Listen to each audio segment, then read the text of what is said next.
Youngest person to receive the Nobel prize చూసుకున్నట్లయితే మలాలా యూసఫ్జీ, అంటే 17 సంవత్సరాల వయసులోనే పాకిస్తానీ ఒక అమ్మాయికి నోబెల్ పీస్ ప్రైజ్ వచ్చిందని చాలామంది విన్నాం మనం 2014లో.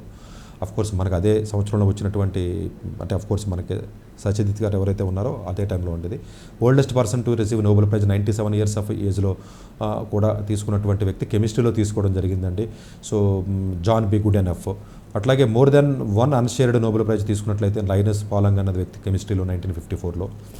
అట్లాగే నోబెల్ ప్రైజ్ 2 డిఫరెంట్ డిసిప్లైన్లో, ఒకే పర్సన్ 2 డిసిప్లైన్, మేరీ క్యూరీ, చాలామంది తెలిసిన పేరే ఇది.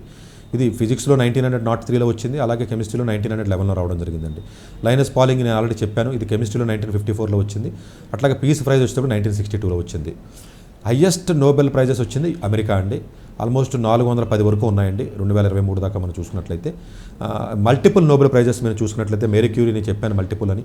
అట్లాగే international committee of the red cross గురించి మీరు వినే ఉంటారు. సో ఆల్మోస్ట్ 3 సార్లు రావడం జరిగిందండి నోబెల్ పీస్ ప్రైజ్, 1917, 1944, 1963. అట్లాగే జాన్ బెర్డిన్ ఏదైతే రిసీవ్ నోబెల్ ప్రైజ్ వచ్చిందో ఆల్మోస్ట్ 2 సార్లు అండి, ఫిజిక్స్లో 1956లో, 1972లో. అలాగే ఫెడరిక్ కానివ్వండి, ఇవన్నీ కూడా అంటే మీకు జనరల్గా చూస్తే ప్రైజెస్ ఎక్కువ సార్లు వచ్చిన వాళ్ళు అని చెప్పాను. కొన్నిసార్లు నోబెల్ ప్రైజ్ కూడా ఇవ్వరండి, ఎందుకంటే సరైన సఫిషియెంట్ అంత వర్తున్న క్యాండిడేట్స్ నామినేషన్స్ లేనప్పుడు ఇవ్వరండి. సో అంత హానెస్టీ, అంత ఇంటిగ్రిటీగా ఉన్నటువంటి డిపార్ట్మెంట్ వాళ్ళ సెలక్షన్ క్రైటీరియా. ఫిజిక్స్లో 1916, 1931, 1934, 1940, 1941, 1942 ఈ ఇయర్స్లో ఇవ్వాల.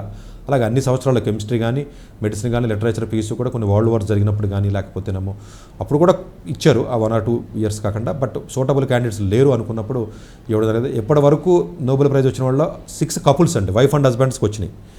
అది మేరీ క్యూరీ, అలాగైతే ఎవరైతే ఉన్నారో కపుల్స్ వాళ్ళు, అట్లాగే అలా 6 కపుల్స్కి రావడం జరిగిందండి. జస్ట్ మీకు ఒక ఐడియా ఇవ్వడానికి ప్రయత్నం చేస్తున్నాను నేను. అలాగే నోబెల్ ప్రైజెస్లో ఫిజిక్స్లో మీరు చూసుకున్నట్లయితే 118 నోబెల్ ప్రైజెస్ ఫిజిక్స్లో వచ్చినాయండి.